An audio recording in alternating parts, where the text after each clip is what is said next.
Are we live now? You calling me shame? You throwing shame on me? Okay. Oh. Well, there we are. We are live here on Goodman Games. Kind of split there. Yeah, you are kind of split. We're getting a double world. We're getting a double world destroyer. That's okay. That's okay. So I need to be more over here, I think. I don't think you need to be at all. It'll be fine. More Grace, less Bob. I mean, who's going to complain? Who's going to complain? Everybody wants more Grace World Destroyer. See, we're giving the fans what they want. Yeah, we are. That's what we're doing. I'm Jeremy, co-host of Old Men Rolling Dice, and my co-host for this show is Aphi of the Voctaire and Old Men Rolling Dice. But she doesn't put you don't have the little thing on your screen there. Okay, because like there's only so much space, and yeah. Well, there's no Old Men Rolling Dice beanie. So I have my no, we don't have beanies because we're too old for that. We should have like bowler hats or Stetsons maybe. Fedoras. I'm feeling it. Fedoras, yes. Now you're done. Hey, everybody in chat who's saying hi. Good to see people here. We have a great show tonight. We didn't mean it to end up being so YouTube themed, but it's kind of YouTube themed. So we have Seth Skorkowski, of course, Bob World Builder, and Grace World Destroyer. And we're going to do a one shot here for you tonight. Before we do that, we of course will turn things over to our guests and give them a chance to say hi, hello, and how are you doing? And we are headed into to November. I just wanted to say I might not be here for the November shows. You may have someone else in my place. My school load has gotten heavy, but and so while I finish that up, we're gonna find someone appropriate to replace me. She says she's crying. She's not crying. Artemis, hello. Captain, hello. Vitani, hello. I'm recognizing people. That's good. Yeah. So, Seth, let's turn it over to you. Tell us a little bit about Seth Skorkowski and what you do. Oh, well, hello. I'm Seth Skorkowski. I am a fantasy and horror author, and I also do a YouTube channel that is ended up primarily, almost exclusively, let's just say exclusively, about tabletop role-playing games. And that is kind of a wide variety of games. I try to do a lot of general advice, what I call system neutral, because I think system agnostic sounds weird, and or reviews of different adventures or different systems, or mostly they're just sometimes just really stupid, goofy videos because that was the mood I was in. So I do that, and I do the Modern Mythos podcast, which is primarily Call of Cthulhu based, and that's pretty much it. I just do whatever. I didn't tell you this before we came on air, but I kind of learned how to play Call of Cthulhu from your YouTube channel. Because I'm a lazy reader. I do read, but if someone can talk me through it, it usually sticks better. So yeah, there you go. I also taught a significant number of people at Wizards of the Coast who used to play Call of Cthulhu on a board table. How to play? I was like one of the weirdest, like, yeah, I made it. Sort of like little triumphs I got is a buddy of mine who I met afterwards who works there. Is like, oh yeah, we all watched you as we were playing Call of Cthulhu at the office. Like, I will take this win. That's awesome. You take that to the bank. Do you think Call of Cthulhu is underrated? I think it's underrated. I don't think enough people realize how cool it is. Mm-hmm. I totally agree it's underrated. But even among its fan base, I think a lot more people consider it a horror game. I consider it an investigative game because all of my games become horror games. But it's mostly investigative to me. So yeah. I love it. I think if you really think about like games like Dungeons & Dragons, Dungeon Crawl Classics, I mean, they inevitably are horror games in the end. You're literally hacking up monsters, and like people end up running, screaming for their lives. There's a lot of killing, slashing. Yeah. Well, if you're going to go back to a lot of the origin, a lot of people say it's like it was all Tolkien based. Tolkien was huge in the 1970s when D&D like really exploded, but what it was really written on was mostly the old pulps. I agree. Conan and Black God's Kiss and all that, and they were all in that weird fiction category where it was like, okay, we're gonna do our sword wielding hero and a face eating monster just together. And go.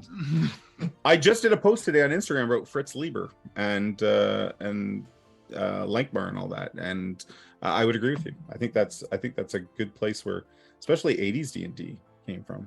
We were talking about Satanic Panic earlier, so like there was lots of devil worshipping and things like that in the 80s. I still have my pentagram on my floor. Anyway, yeah. Okay, well, thanks for being here, Seth. Thank you. Grace and Bob, or Bob and Grace. Shall we fight over that? It's okay.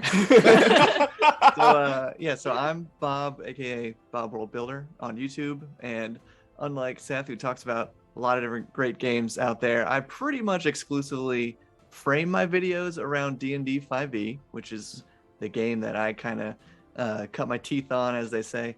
And however, I guess a lot of my videos do like skew toward general D20 systems because I do a lot of homebrew stuff. So a lot of it can be kind of twisted into other systems. And I'm also inspired by some great games like DCC and Call of Cthulhu, which are games on my shelf that I wish I could play more often. I feel you. Yeah, and so with that channel, I mean, I have a Patreon where I write some one-shot adventures every month. And I recently started a second YouTube channel called Bob's RPG Radio, which is supposed to be a little more general in like TTRPG sphere. And that's mostly got podcast episodes where Grace and I talk about this stuff. Yeah, I'm Grace World Destroyer. I'm the dark shadow that follows Bob wherever he goes. I'm also his wife and podcast co-host. I'm going to bring that analogy up to my wife. I'll be like, you are the dark shadow that follows me everywhere. We'll see how it goes. You'll need how one, it goes. Yeah. My purpose is to destroy everything that he builds. Yes. And also, support him. I think that's kind of the way the DM player relationship also goes sometimes. It's like the DM will build a wonderful world for us all to play in, and then we will destroy it. Like we'll just run crazy cosmic over it. Duality. Yeah, exactly. And so the podcast has episodes out now?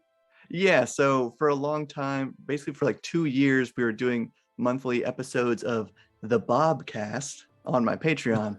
And recently we started putting those on this second channel. So that's kind of like a backlog of old ones. But we also have a new show now called It's What Our Characters Would Do. And the second episode of that is coming to YouTube in like 2 or 3 weeks. But there's one up there now. You have a theme song and everything. It's legit. Really? It's legit. If you have a theme song, it's in. It's in. I agree. Well, we have given our guests 5 images, and they're going to prep us all a one shot, and then we'll give them a chance to tell us how amazing that one shot is. If you're in chat, feel free to stick around and steal ideas. That's what we do here. I was once accused of starting this show for no other reason, to steal ideas so that I would have ideas for my own campaigns. They were not wrong. Not true, but at the same time, not inaccurate, right? Like there's some good there. Chat, if at any point during the show you want to comment on the pictures that we show or ideas that you have, by all means go ahead. We love hearing your input on that as well. We've already given the pictures to our friends here, and we're going to give them 30 minutes, but we might pop in on you at about the 15-minute mark just to see how things are going. If you want to keep your headphones and listen to Aphi and I chat or yak about what the photos are and give the artists the credit that they're due, if at any point you want to jump in and contribute, by all means, don't feel that you have to be silent we used to call them cones of silence. You do not need to do that. If you want to comment on something or chuckle at something, by all means, feel free to jump in. But with all that said, we will start our timer and give you 30 minutes to prep your one shot. Are you starting? It started? Okay. It started. Well, Aphi, let's bring up that first picture. All right. So, first picture, we are looking at a rogue with lobster hands. Why do you say rogue? Just the vibe. She has heels. Can a rogue have heels? Absolutely. Can I just say this is one of my biggest pet peeves about D&D art? Like that girls have heels on their boots. Really, we're gonna do heels and not like the boob plate? Yep, because I'm for the boob plate, but I'm not for the heels. Aristocracy did that. Like, she could just be a French aristocrat. Oh, maybe. Yeah. Maybe the lobster claws are a clue Maybe that they're she's really French. silent heels. Yeah, that's what they've always thought. They're about her. yes, they have silent heels. I agree. Yeah. I It's agree. just a big pat of foam. That's all it is. Absolutely. So she has potions at her side, maybe a bag. Is that why Yeah. you thought Well, she just says rogue to you? yeah, it's just I think the vibe of it. There is a newer thing. I think it was in Ravnica, the Ravnica module, Okay. with a Simic hybrid. And they can actually take on the characteristics of animals, and I've some sort of claw is in that list that they can take on. Is it? Yeah. Was not aware of that. Was not aware of that. I don't know that we would have even picked a picture like this. Like when we're going through our sort of picture choosing, it's definitely the claws that got this picture through to the next Mhm. round to make it this far. But yeah, I think it's funny because like normally if people play animal hybrids, it's usually like, oh, I have a tail. Oh, I have a face of a cat or something. Artemis is saying way of the open claw a monk instead A of monk. way of the open hand. Yeah, and I I was just like- thinking, it's like the claws definitely seem like it'd be not super functional. You know, it's No, I don't know how no. dexterous you can really be with. How do you work Two- picks with that? Oh yeah, that would be challenging. Maybe she does it with her tongue. You don't know. If people can Right. tie like knots in cherry stems with their tongues, they could learn how to Probably pick a lockpick. lock. I think you're treading on dangerous territory. You tie a knot, you can pick a lock. That's right. You can tie it.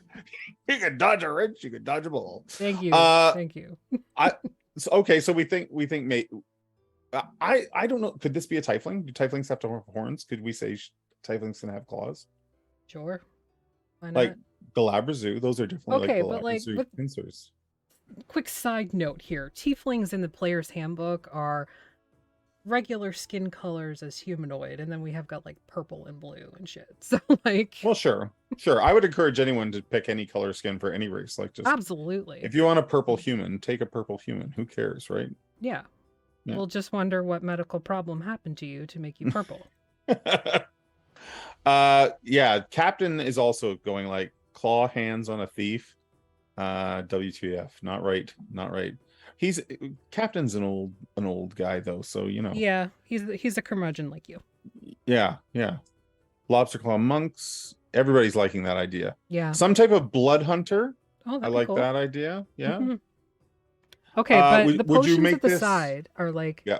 they're like fish oil and salt. And like lemon Fish oil. juice.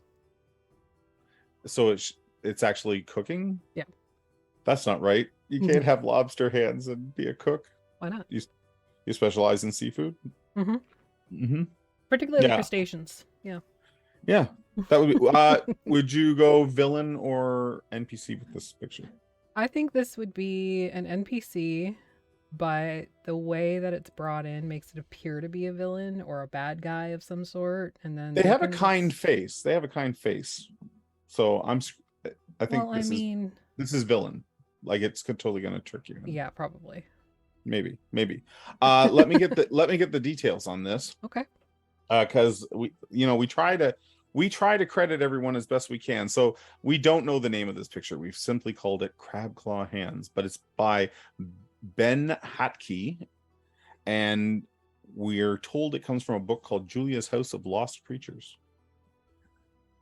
I think Okay. this would be a neat character in a circus sideshow. Yeah, a little on the nose though. Too obvious? Too on the nose. See? Maybe I'm not somebody who great. escaped from a circus. Yeah, that would work too. But That would I work mean, too. like the sideshow wasn't exactly a PC thing. What if they're not actually like those are just gloves? They're magic items that you put on. Yeah, I could see that. Given Like, they're how not- they have like the cuffs kind of at the Yeah. elbow. Yeah. Yeah, I think that would be awesome. Don't make me put my claw hands on. Don't make me turn this car around and put my claw hands on. I'm there for it. Yeah. Snip snip. Okay, so we'll do number 2. Yeah, we're gonna do the poop. I And beg your pardon. What? We What? got a goldfish in a potion bottle. Yeah, Yeah. I think there's lots of ways you can go with this. I immediately, when I saw it, I thought Xanathar, because Oh, absolutely. Xanathar and his goldfish. But then I'm like, it's kind of a potion bottle. And will your player characters have moral dilemmas over having to drink an entire potion with a live goldfish in it? As somebody who was a jerk at their stag and doe and had a save the goldfish or eat the goldfish pot. You really? Oh yeah. You had that at yours? Yeah. I do not see that coming. Did not see that coming at all. I relied on the fact that most people would want to save the goldfish, and they put Did more that come money through for you? The save the goldfish pile was financially bigger? very well. Wow. I'm gonna have to remember that. So you're saying if you say to your player characters, nope, you got to drink the goldfish and all, chances are they're never drinking the potion.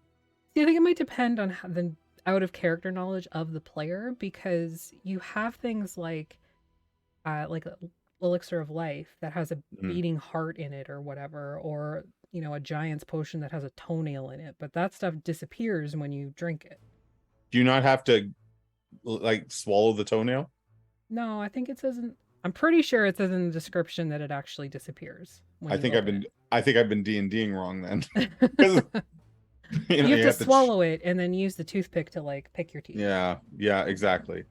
Yeah, someone in chat, let's see here. Artemis, that's awesome. Water breathing potion, maybe. I like that idea. Familiar in a bottle. I really like that idea.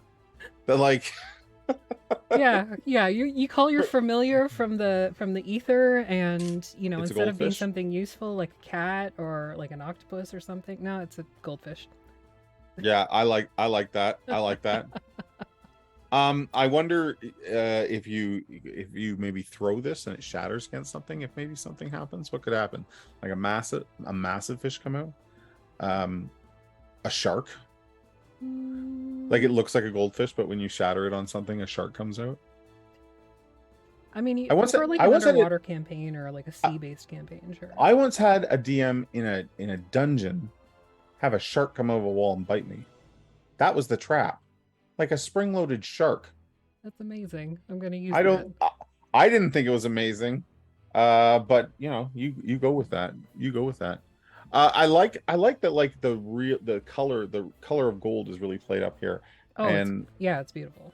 I wouldn't put it past like that. Maybe that's what the potion's about, as opposed to. Do you know what I mean? Maybe you pour this. It's like a literal translation. So goldfish, it turns you into a fish that finds gold. Oh, like he swims in the direction in the bottle towards a treasure finding fish. When you drink it, like it sort of does the crap. I can't remember the spell, but it like helps you find the way. Like a locate object. It's a little more specific. I think it's a cleric spell, or a druid spell maybe, but it actually like lights the way to your destination. Someone in chat will tell us what that spell is. Yeah. They usually come through for us. Yeah, I don't know. I like something that's maybe not potion drip. That's why I like that idea that the fish just sort of swims. Yeah. I really like that. I mean, barring my throw it and make it a shark. I feel like you would get that one jerk player in your party though that would put it in like a disco platform boot. The goldfish? Yeah. Well, let me tell you something. If there are disco platform boots available in your campaign, you might be D&Ding wrong too. I don't think that's wrong. I think that's awesome. If that's wrong, I don't want to be right. This picture, let me find it here. Golden Potion by Max Sadovsky. And we found that on ArtStation. Nice. Which is kind of like an artist website. Mm-hmm. He had done a whole bunch of magic items, but this one we kind of liked. Yeah, I really dig it. It's very simple, but there's so much possibility to it. Hampod's saying he likes the gold compass idea. I do too. I like the idea that the goldfish literally finds gold. Okay, well, it's done. That's canon now. Yep, done. Yeah. Brings us to our next picture, which is the mushroom guy. Let's unpack this because there's a lot here. There's a lot here. There's mushrooms. There's skulls. Yeah. There's mushroom guys. Yeah, I think, like a good mushroom monster. you know what? I actually think I've interacted one of these in a campaign before, and I can't remember what they're called, but the one that we rescued was pretty chill. Wasn't Hold on that a in second. Icewind Dale? Was it in Icewind Dale? I think so. No, I don't think so. In my Icewind Dale campaign, I don't think so. so. Hold on a second. Mycanid. A Myconid? Myconid, yeah. There was Oh, one... you're right. In the Duergar. I don't want to spoiler anything, but there is some mushroom people in the Duergar fortress. You're right.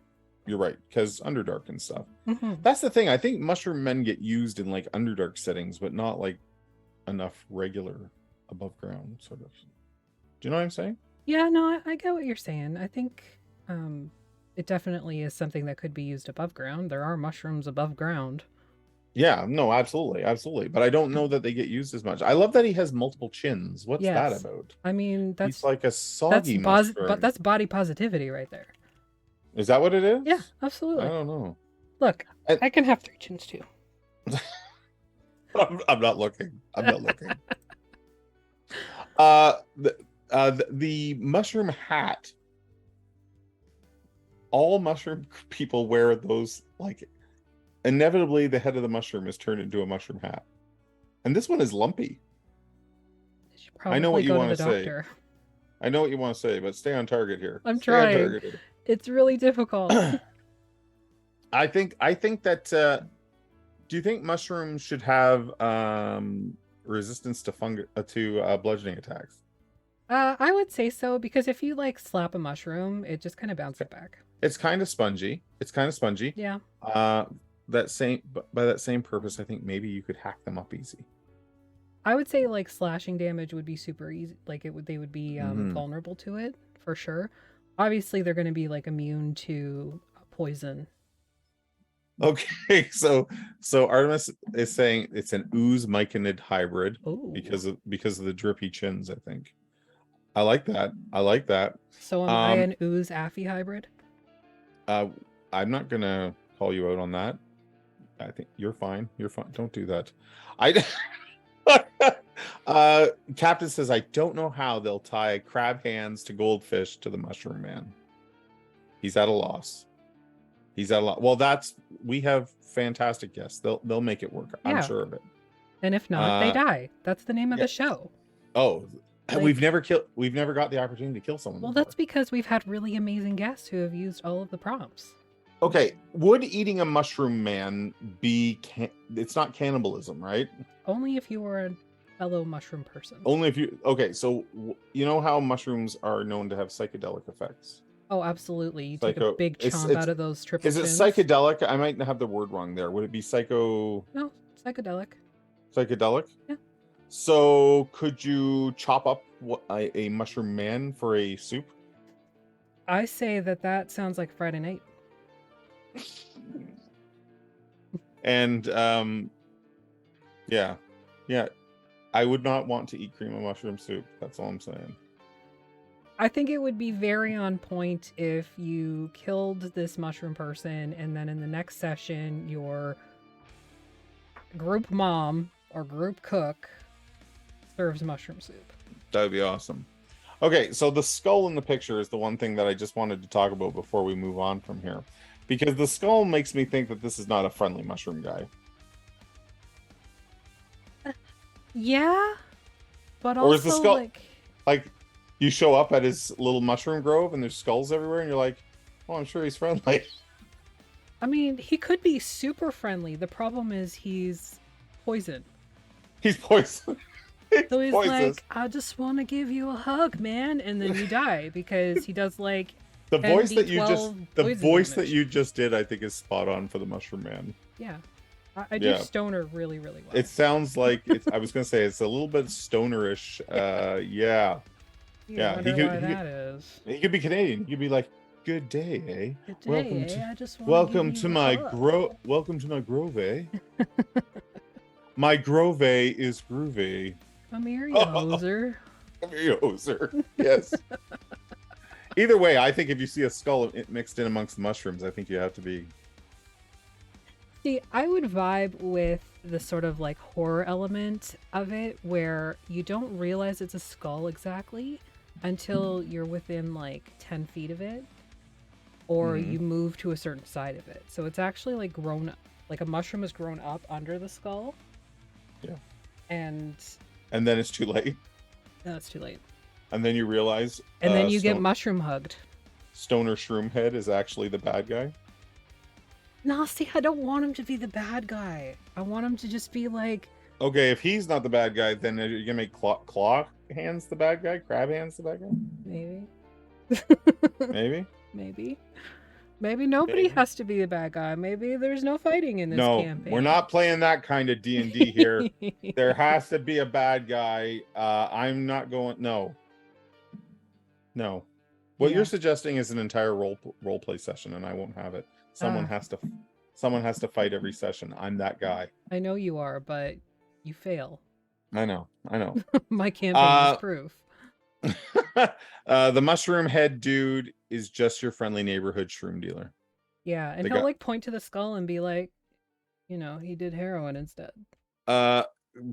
First of all, Plush, you're gonna have to leave after this. What you just said there. Chill out, bro. Come hug a fun guy. No, we're not having jokes like that. Move along. This guy has magic potions. No. What if he just he was like, that's what I'm saying. Like if you eat part of him, he just pulls a piece of himself maybe off. he just takes the nodules off of his hat and like the nodules. Ew, that's a I'm not happy with that word. His head pimples? So this is called Spore Man. I don't know that that's the actual piece's name, but it's by Stefan Poag, who does a whole bunch of art for DCC, and comes from his website, The Weird Fantasy Art of Stefan Poag. Stefan Poag has a thing for frogs. Like a lot of his art has frog monsters and stuff in it, and it's always a little weird. And I just feel like this piece is no different. Like he's done. No. He's stayed on brand here. Yeah, there's a lot of movement in here, and like the arms are too long, the legs are too short.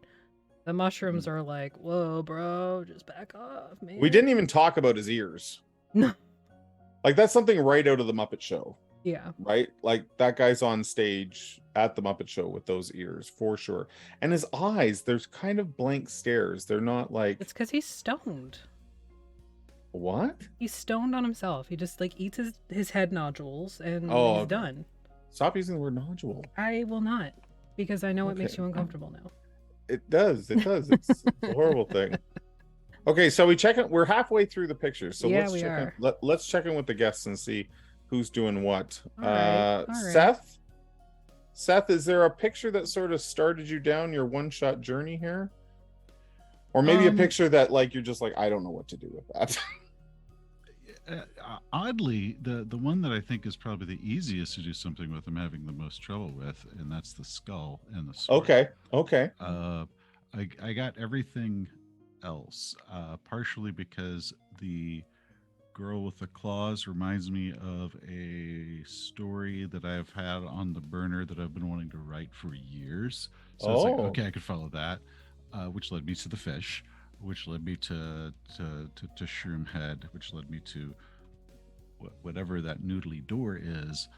So I'm trying to figure out what the hell that sword has anything to do with the direction that I've gone. So that's actually my. I have to shoehorn this thing in here.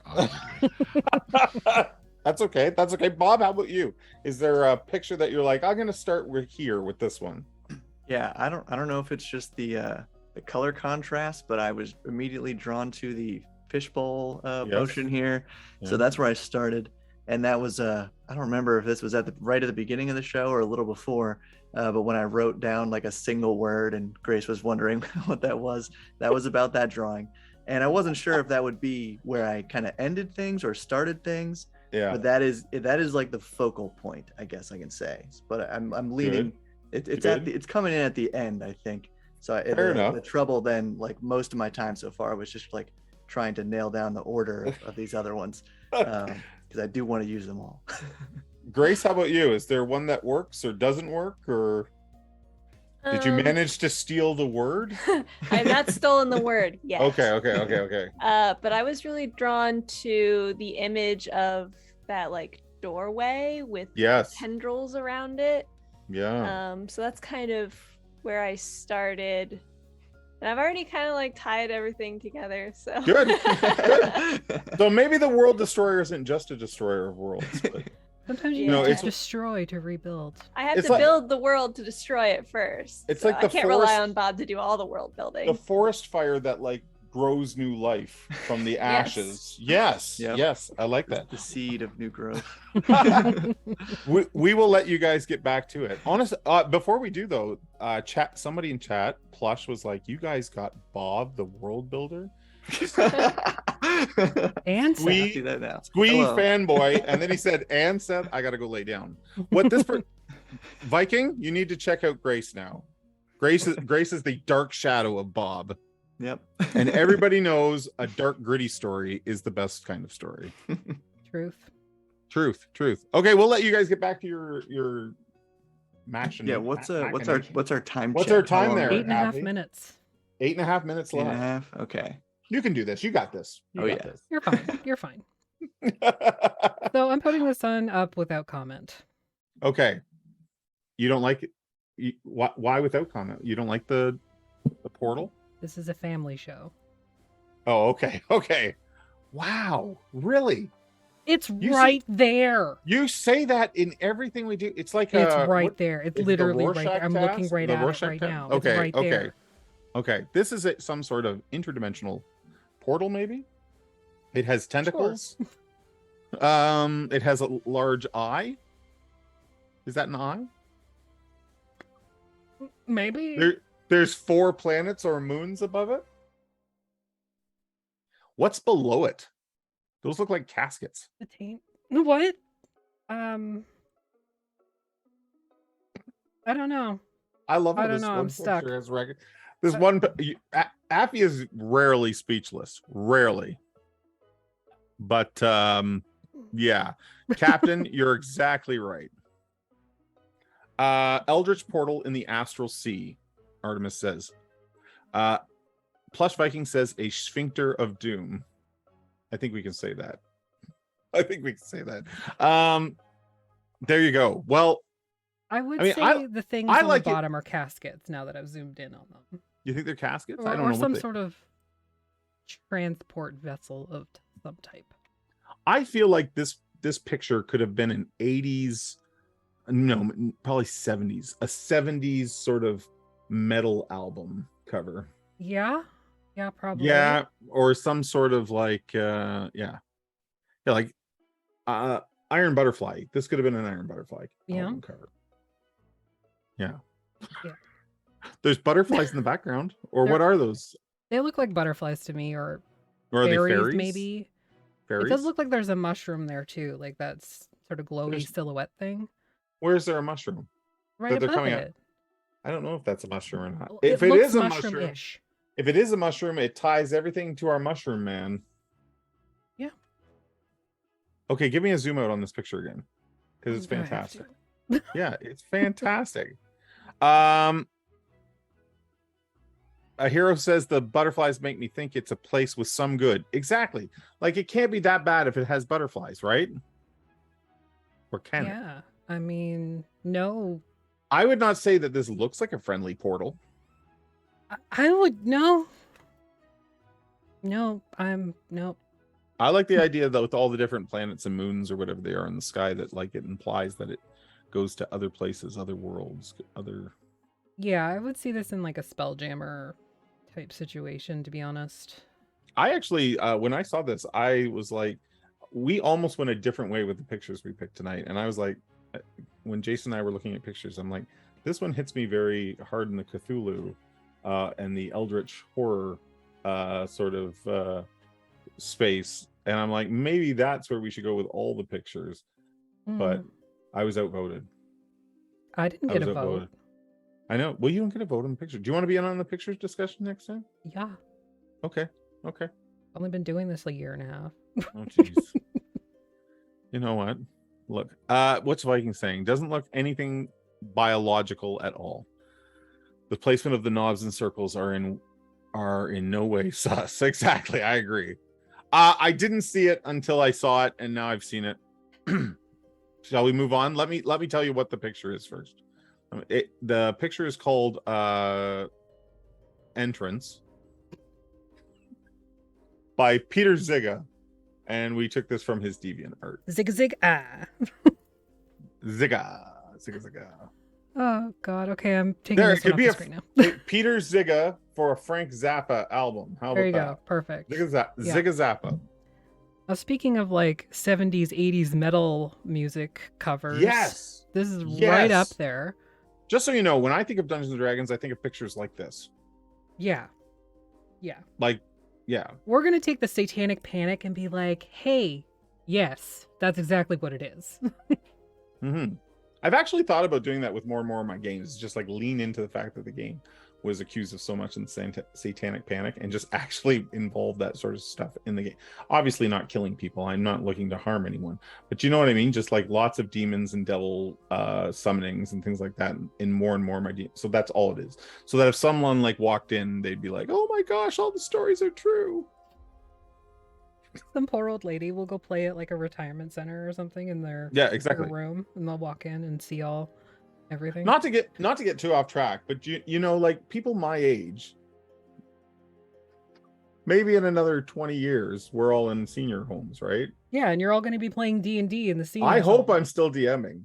Like, won't that be a bizarre thing to walk into that? Like, grandmas and grandpas, we have nothing else to do, so the campaigns can be epically big, and the problem is we won't be able to remember what happened last session. That'll be the real problem, but that's no different than now. So let's talk about this picture. The sword is cool, and the skull, it must be huge, like it must be massive. or let me just pitch this to you, that's a regular size skull it's in. So tell me the story about the little skulls. They were under an enlarge reduce spell when they died. Really? Like, Yeah. crazy, hey? Yeah. But no, And- I'm thinking like giant or maybe even Titan skull. Plush says face skulls. I like that. Oh, face skulls, yeah. I don't even know if it would be interesting to like get the advice of someone who actually knows something about swords. I will bet you that sword edge is not worth a damn to cut things with. Imagine trying to sharpen that. Even Oh, just you can running sharp- a whetstone over it. You don't do it all at once. You do it like an edge, an edge, an edge, right? As somebody who was a chef for 10 years, no. I just want you to know that 13-year-old Jeremy thinks all swords should look like that. Like that's something out of He-Man. And I'm that's why in. you're not 13 years old anymore. I know. Now, well, this is my thing though. Like old Jeremy ruins it, right? It goes like, you can't cut anybody with that thing. Like, do you know what I mean? Okay, like you can cut yourself with a serrated knife, like a bread knife, right? Yes. But you're not But going to you're- run up to somebody with a sword like this and be like, okay, hold your arm out. I'm going to saw for a minute. Hang on. Yeah, I agree. So you're saying these are little human skulls and it's embedded in a Titan skull, and it itself is a Titan-sized sword. Does it shrink? I would say if you were to like stand there or maybe fall asleep against it, you'd accidentally attune to it and it would shrink. Oh, Because it's got to be a magic item to have killed if you it. just accidentally fall asleep there? Well, you How does know, that you're going to happen? have some like rogue edgelord with no parents that's going to be like, yeah, I'm going to sleep on top of the skull, leaning against it like a badass. Yeah, that's what I'm doing. Yeah. And then Yeah. they accidentally attune to it because they're in contact with it while they're sleeping. Do we think those are gems on the way down on the blade? Mm, Or are they nodules? nodules. Yeah, Gemstone I knew it. nodules. I knew it. I should have gone there. This picture. This picture is sword and skull. Imagine that's on the nose. That might be a made-up name. We might not have had a name for the picture, but it's by Bradley McDevitt. 2012 is the date on it, and we've used Bradley McDevitt before. We've had his art before. Mhm. So yeah, this is very metal. Yeah, it is. It maybe needs some more blood. Well, I mean, it looks like it's been there for a bit, so it probably had blood at the time it was done. Plush, we'll ask Grace that, but I don't believe Grace has her own YouTube channel, but she is on the podcast with Bob. I don't have my own YouTube channel, but I would like everyone to know that I have named the goldfish. Oh, let's have it. You have to wait. You have to stay Oh, tuned to find out the okay. name of the goldfish. Jeez. Are we out of time? We are out of time. It just went off as you were talking to Plush. Oh wow. Okay, well there you go. We're done. Mhm. We're done. We have prepped, or we will die. Senior D&D grands and yes, save the Megaverse. Exactly. Grandfathers and grandmothers playing Dungeons and Dragons in their finishing years. I think it would be funny, especially people that I wonder how that would affect people. Like if that, I've heard that imagination and mind games like maybe Dungeons and Dragons can stave off dementia and things like that. I have heard that as well. I have heard that. So maybe, I'm not wasting my time playing the game, Dad. I'm actually like Building my mind. That's right. Okay, well, now we get to hear about the one-shots. So how we do this is, do you want to tell us how we do this, Aphi? No, I think you should. Along with the I feel like- numbers. No, I'm not good with the numbers. We're going to roll a d12. Because we feel like the d12 is maybe the most forgotten dice in the dice pool. Yeah, it's sort of like the forgotten... I used the term once, the redheaded stepchild, but I try not to do that anymore because people get mad at me. So it's like it's not well loved. Like if you're and then everybody's like, yeah, well, you're a barbarian. It's your hit points and your great axe. But that's it. So we always try to find more ways to use the d12. So we're gonna roll a Call of Cthulhu for years before I learned there isn't even a d12 in it. It was when I was making my how-to series that I. There's a d12 in Cthulhu? There's not. No.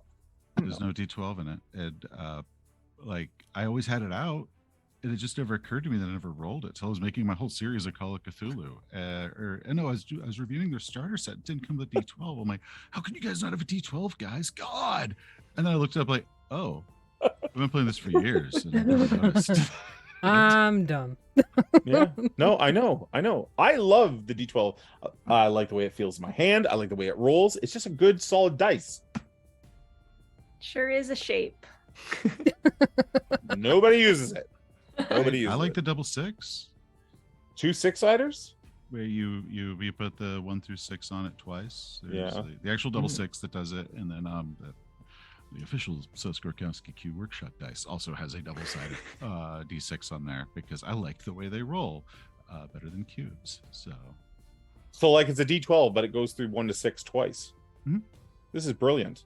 I need to get me one of those. I didn't even know that existed. they're wonderful. I feel And they like also freak people out at cons. Do they? Yeah, They're like, if you're playing what a are these? D6 game. Where is the 12? Oh yeah, d6 game. I can imagine they'd be like, you can't roll that dice here, sir. Yep. Because people like to be like that. Okay, so what we're gonna do? We're gonna roll a d12. Aphi's gonna roll a d12. Oops, that's the old. 1 to 4 is Seth. Mm-hmm.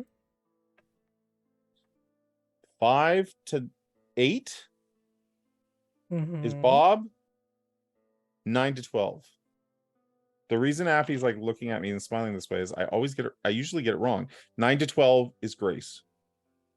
Right? Yes. 9 to 12 doesn't sound like 4 numbers, does it? But it is. But it's not. But it is. It is. It counts. If you subtract 9 from 12, you don't get 4. I do that all the time, but it checks out. 9, 10, 11, 12. I know, but I'm just saying, like my mind tells me Yeah. that that's wrong. I agree. No. Yeah. That, it doesn't feel right. 1 to 4 sounds right. It's like there's a dimensional space somewhere between 9 and 12. Anyways, are you rolling? I just rolled. I was waiting for you Okay. to stop complaining. I'm done. Okay. I rolled a 4. So Seth is Oh. going first. Okay. Seth, the floor is yours, and we may jump in and laugh or appreciate things that you've done. Okay. Well, so I was gonna just go and start with kind of the backstory sort of deal of so we're gonna do some form of fantasy setting. Either it can be D&D or any number of games of the fantasy genre, where the reigning noble has been cursed due to a kind of the old wizard from centuries ago. And it is actually a type of a polymorph or a shape changing that is actually causing people who drank this specific wine that was sent for a party or whatnot to transmogrify. And so our prince or baron or whatever it is now a goldfish. And but the other people that were at the event who also have taken it have also hit various states of their transmogrification, including basically their kind of their master of the shady stuff we don't like talking about.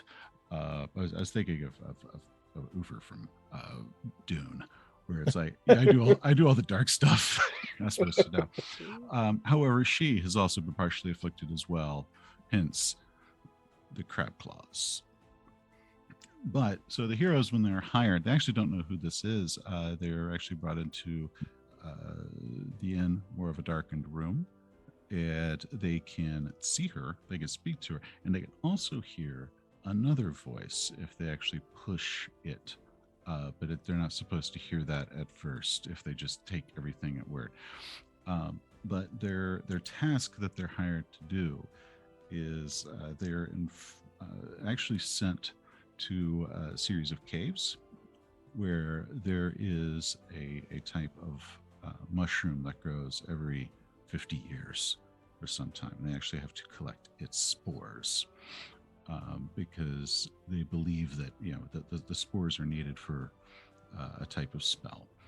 And so what their first task is to do is to actually go and do this. Now, if the PCs push this through role play or figuring it out, or like saying like, I don't like mysterious people giving me jobs, and they flip on the lights and they pull back the cloak, they can kind of learn the whole story of what's going on. But what they know that they need the spores because the wine that they got that was tainted had traces of it that were on there. They have a faint glittery thing. So they have to go to the cave that's got the mushrooms, and in the center you have your big one that has your magic spores. The problem is these hallucinogenic creatures, that is basically their attack, is a drug state. However, the drug state is so strong that it also causes them to become physical reality, which means weird stuff can start happening to the PCs. Now, hopefully they will triumph. They will collect some of these spores in whatever container it is, and then they have to seal it shut because they're tiny and they can get out. Now, from that, they can bring that back to Crab Clawy, who at this point should hopefully trust them a bit more for the next part of the whole thing, because they will then use those to basically stop the transmogrification of her. So when they get back, she's actually going to be much worse of far as how her crabbiness is. And our prince or duke or whatnot might have lost the ability to speak at this point. Because then they are going to actually use some of the spores to stop the transmogrification, say this will slowly bring us back, but we need to get rid of the evil sorcerer who actually lives in the realm of, what did I call it, delirium, as my little nod to Gaiman. So we will actually use the rest of these to create either a potion, if we're doing it for the mass audience, if it's my group, or smoking this, to actually enter the realm where this other sorcerer is, to go to his stronghold. And that is what the door is, because we've got planets and stuff and butterflies. This is quite clearly the Dreamlands, because we have to actually get the source of their power, which would be an amulet. And with that amulet, one, he will never be able to come back, and two, we can actually be sure that we can get to the noble and the rest of the court and everybody fully brought back. So they will actually have to venture in there. Many trials, many tribulations. However, when they finally meet the big bad guy, who actually shouldn't be too hard, the twist is, because we are in the realm of dreams, he is going to just break apart, much like Ash in the Evil Dead 2. Army of Darkness, where they will then have to fight the little ones. So once they kill them by stabbing him in the head or however thing, it's then going to become the little ashes that they have to defeat. So it's going to be the weird evolving monster. Then once they get that, they get to have the amulet. They've gotten the bad guy, and they can leave because they know the bad guy will come back. Because dreams, you can't actually kill a dream, but they can take away its ability to come back, and then they can bring back our Duke or Prince or whatnot. So either at this point they get the big reveal of I've been working for the Duke, haha, and we will reward you for helping the thing, or they'll have already figured it out because we have players who would try to break our world and get rid of our mystery of our Dark Stranger, hiring him for jobs. Not looking at anybody who calls himself a world breaker, but you know what you do. That's great. So that's great. I like that. I don't know if it was intended, but I like that there's a timeline, sort of like you have to get the stuff before the transformation is permanent. Because I think that's one of the biggest challenges DMs have nowadays is not, the party doesn't have infinite long rests or things like that for systems like that. And I always like a timeline ticking in the background, especially for a one shot too, because people have to then get up. Oh yeah. You don't want your one shot to be mostly them sitting there scrolling off. You're gonna be like, go. Yeah, exactly. We're on a timeline here, people. We're on a timeline. That's awesome. And I like the nod to Evil Dead. Mm-hmm. I think it was cool hearing some overlap. I feel like between some overlap, maybe similar interpretations of how we took some of the images too. Oh, cool. That'll be great. Thank you, Seth. We roll our D12 now again, so we'll do Bob 1 to 6. Oh yeah, okay. And Grace 7 to 12. Well, I rolled a 12. Well, let's destroy some shit. Okay. It's all yours, Grace. All right. Well, let me start with events that occurred an age ago. There was a Kuotoa hero, a champion of Blibdool Poop, who fought Tizash, the Chul Broodlord, in an ancient temple. Now, the ancient temple is at the bottom of a reflecting pool in a cave. Near the cave, there's a village that has been plagued by kidnappings from the Myconids that live within the cave.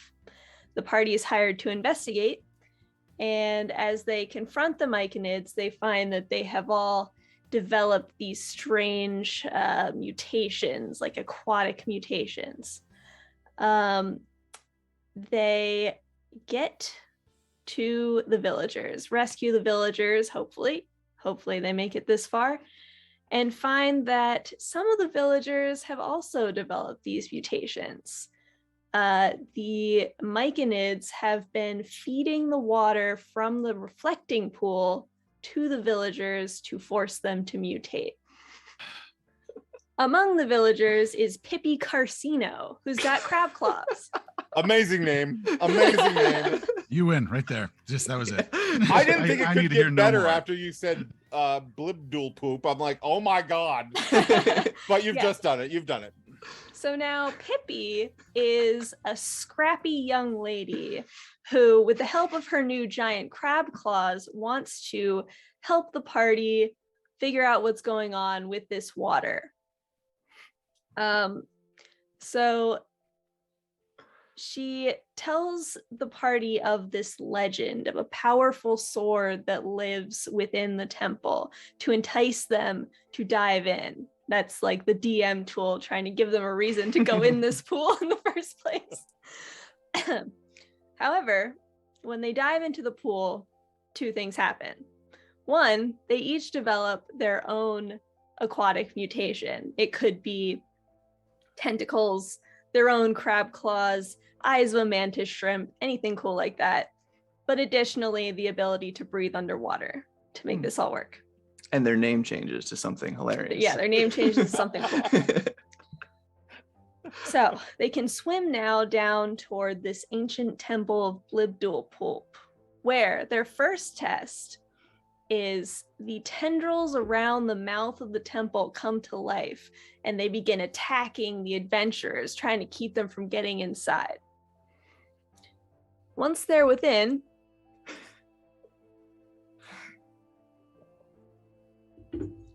the temple, there's like a short dungeon where they fight all manner of Chul and eldritch monstrosities and stuff like that. But they can also find, through some exploration, what appears to be a simple goldfish in a flask of glowing water. This turns out to be Bup, an angel of Blibdoolpoolp, who was once companion to Pilgrim Zopip.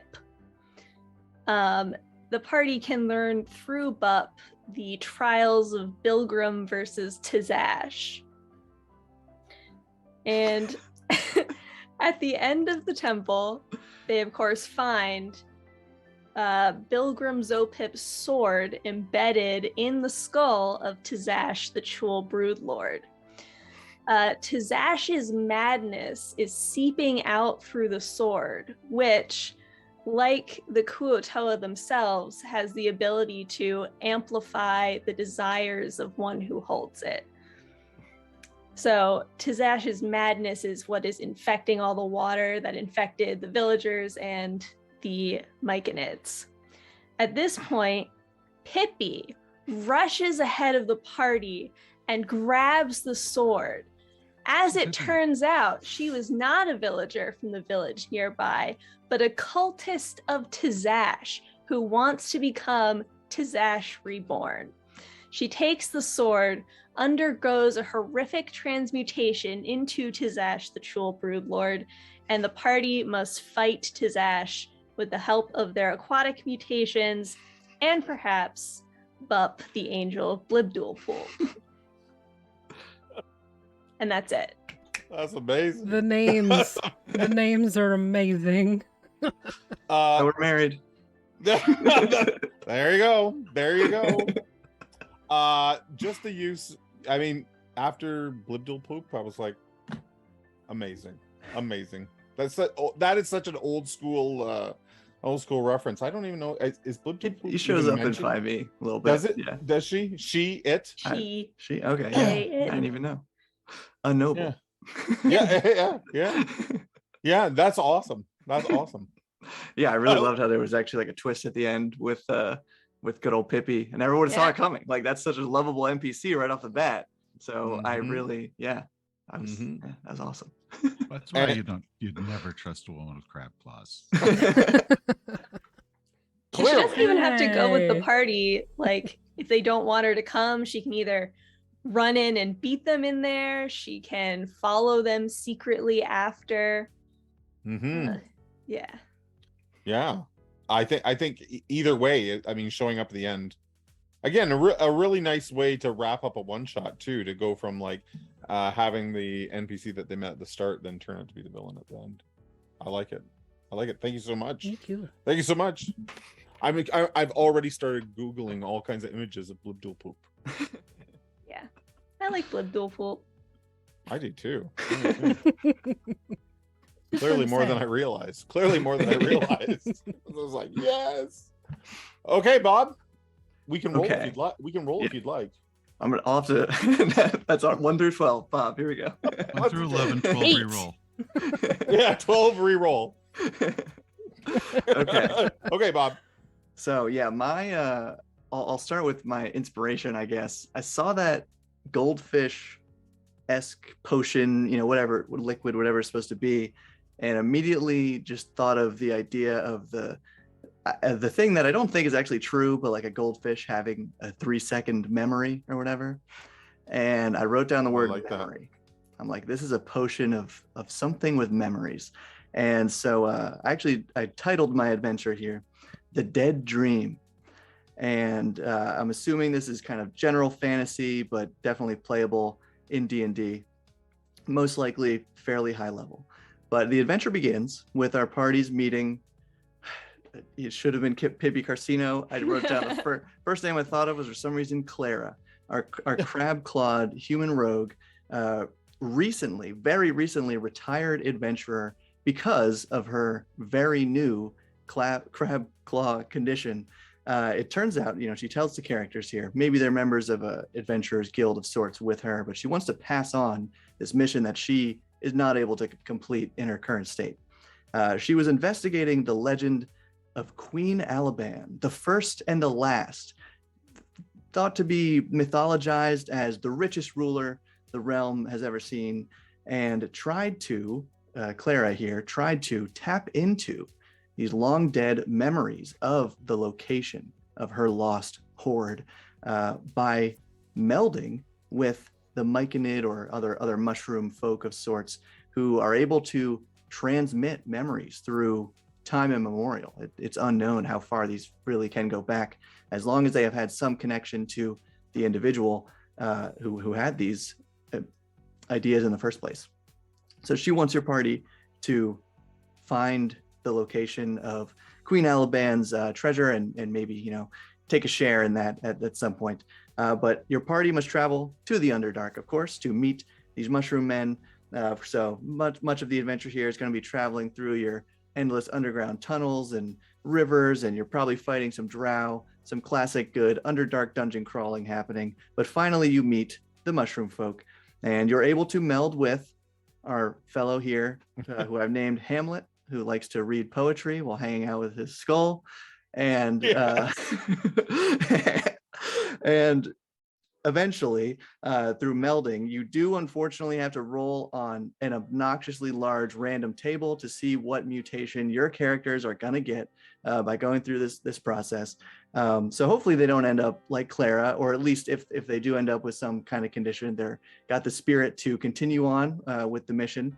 But whatever happens to them, they do learn the location of Queen Aliban's palace, which was actually hidden on the plane of dreams. So that's where we travel to our tentacled door, sort of temple castle there.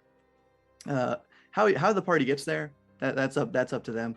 I'll leave that wide open. But eventually they find this temple where just classic dreamscape. Everything is upside down and backwards, and hallways and stairwells never really end. And of course, you're really your own worst enemy in this kind of weird mindscape. And eventually, the players must realize that the way to sort of clear their own heads here is that they must sacrifice one of their own dreams, some goal, some aspiration, some fantasy of their own.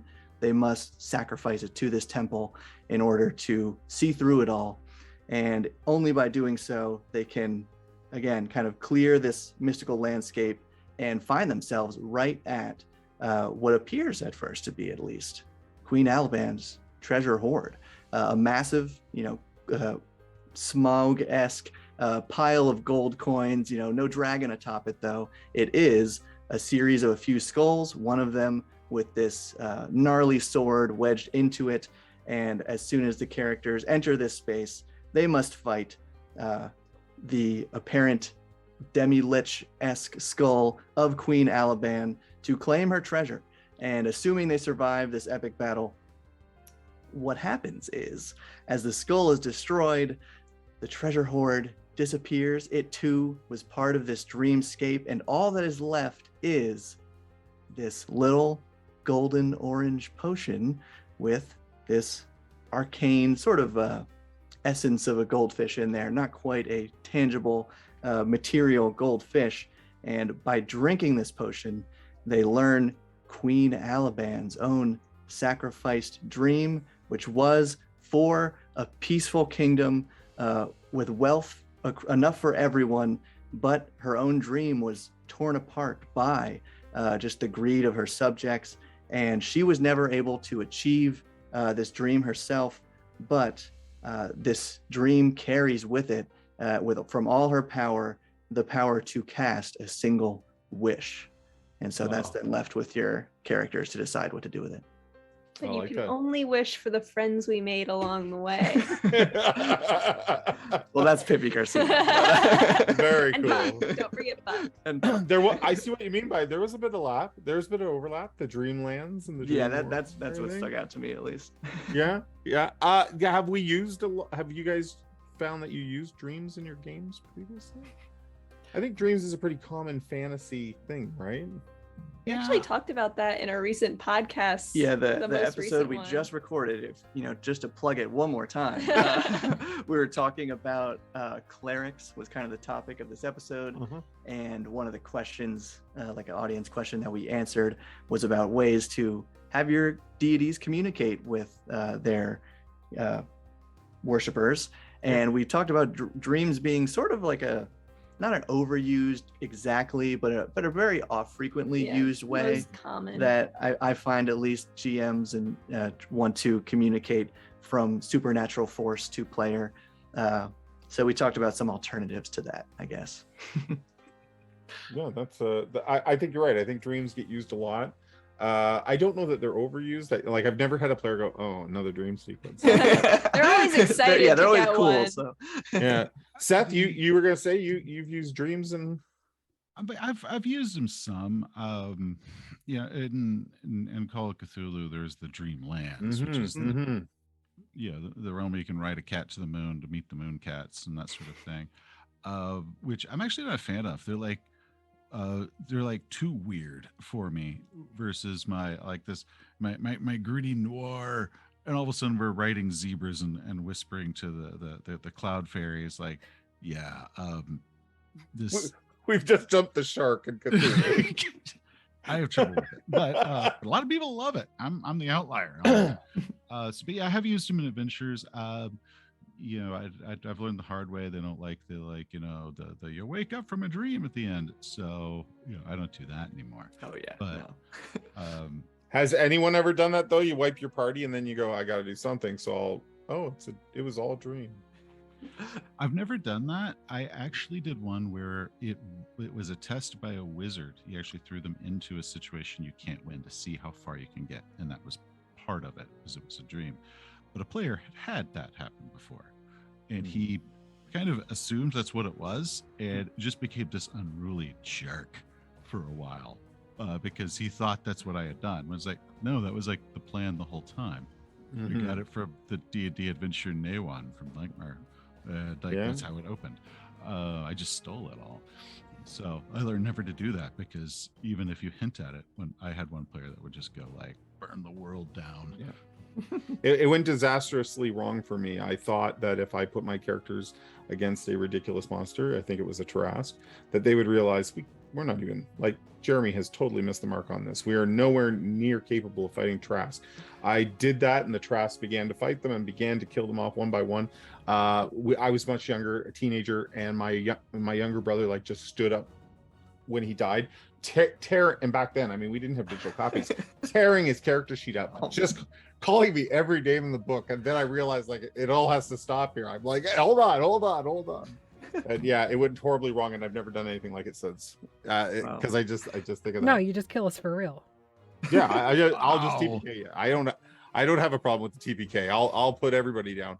Maybe just before we go, since names were applauded numerous times here, how do we name NPCs? FantasyNameGenerator.com. Well, how did you get Pippi Carcino? Yeah, where did that was just Carcino? I looked at the picture and I was like, that's a Pippi. Okay. That's That's a Pippi? if I ever That's saw a Pippi? one. And Bup was also just in my.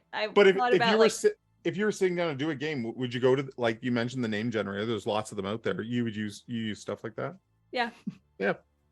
I've used stuff like that, and I haven't done this in a long time, but a thing I used to do a lot and totally recommend is just plugging words into Google Translate, picking a language that has the general aesthetic sound that you're looking for, and making up some words from there. Good idea. I like that idea. Yeah, Stealing it. I do always too. The last thing I come up with. Names, Names are always the last thing. Like whether I'm writing or adventuring, like I'm the type that I will give you a detailed map. I will give you props. I will give you absolutely everything. That you ask me what the person's name is. So I'm like, Well, shit. Well, and I got, you know what? I got 60 hours of this adventure. I never bothered to name any of them. One of the, like, if someone's saying like, what, I'm a first time DM, what do I need behind my screen? I'm like, you need a list of just randomly generated names, because the players are going to find a NPC that you had no intention of them interacting with. They're going to do that, and they're going to go, "What's your name again?" And yeah. I don't know why. That is just, for me at least, still one of the hardest things to just come up with in the moment.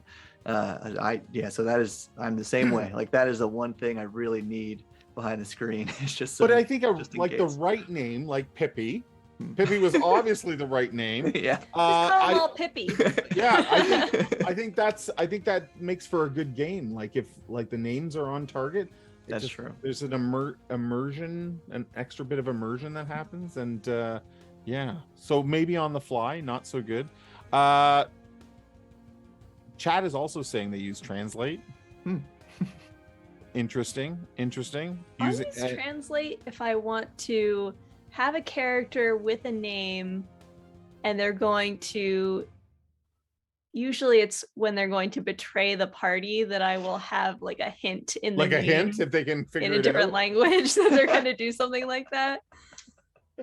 Raider, but in I like, can't remember when Italian. I've used that last. I'm surprised we I go didn't to see lots that. of Although baby have one of name those? sites. What's that? You go I go to to lots of baby No, name he didn't. sites. baby names? Yeah. Yeah, baby it's names. like, what are some popular Swedish baby names? Yeah. And then, all of a sudden Facebook starts sending me all sorts of ads for like baby stuff. Of course. Deeply think I want like international children, because I'm Yes. like, it's really good from here. That's great. Well, I think we'll wrap there. If you guys can stick around in Zoom for just a moment so we can give a proper goodbye to you. Thank you for coming out. Thank you for joining us for Prep or Die. If you would like to be on Prep or Die, we are Old Men Rolling Dice, so we use email. I mean, how lame is that? But you can contact us at oldmenrollingdice@gmail.com. You don't have to be a massive YouTuber or have some sort of big social media presence. It just happens tonight that we hit a home run in that department. But if you are just a dungeon master for your group week to week, but you'd like to give this a shot, email us. If email is not your thing, you can always get a hold of us. Instagram is probably the best. Our Instagram account, Old Men Rolling Dice, over at Instagram, and send us a message, and we will diligently work to find a place for you on the show. No problem. People are still talking about names over here. Greek names. They're going on and on. Well, I mean, Hammer of the Gods podcast is kind of like on point with the Greek names. Like, Yes, you kind of need it. Rick's whole campaign is Greek based. Rick, we'll have to talk sometime if people are allowed to like use unconventional names, or if you make them stick to sort of like, it's a Greek campaign, get a Greek I can name. confirm that when I was in a one-shot that was in the Hammer of the Gods universe, we had to have Greek-esque names. You could not be like Captain Moosehead or something? I wanted to be Captain Moosehead, but it didn't happen for me. Oh, okay. Well, there you go. Greek-esque. That means I can go through like back episodes of Xena Warrior Princess and just use Yes. Yes. Done. Xena Warrior Princess. Any excuse to rewatch. Is that even still that's obviously not still being made, but is it still sort of in syndication? I don't know. And now I'm like, now you're sidetracking me. You're sidetracking. That's what I do. Oh, Stay on target. A fun fact on that: every episode of that in Hercules used to have a no whatever fantastical creature was in that episode was harmed. This, Yeah. So did it do that? Yeah. Oh yeah. Like I remember there was one of the Golden Hind. It was like, no hinds were harmed in the making of this episode. If you would like your own hind, please dial like 1-900 hind for you. So like every one of them, whatever fantastic creature, they always gave a disclaimer, because that's awesome. Awesome. So if you're interested in checking out Seth, YouTube's probably the best place. Yeah. Go Seth's YouTube page. Just gotta figure out how to spell my last name, and you're set. We did. we were so close. We were so close. So close. Oh, I wasn't you. I just got a giant. I think if they put in, I think if you search on YouTube Seth SK, it'll come up. It'll come up. I promise you, everyone, it'll come up. At that point. Yeah, I think so. And Bob and Grace The YouTube. podcast can be podcast. The podcast can be downloaded anywhere. I assume that podcast can be downloaded. You know that actually, it's actually funny. So the podcast itself is pretty exclusive to YouTube, oddly enough. And there you go. And if you're a patron, you can listen to it through any platform you want. But yeah, we'll go over to Patreon and sign up. And then of course the YouTube channel. Yep. And I think from reactions here in chat, everybody knows where these things are. So once again, thanks everybody for coming out. Chat, we will be back in 2 weeks with another episode of Prep or Die. Aphi, thank you for being my co-host. we all lived. We all live. Well, don't speak too One soon. day. Aphi could kill someone as soon as we log on. One day.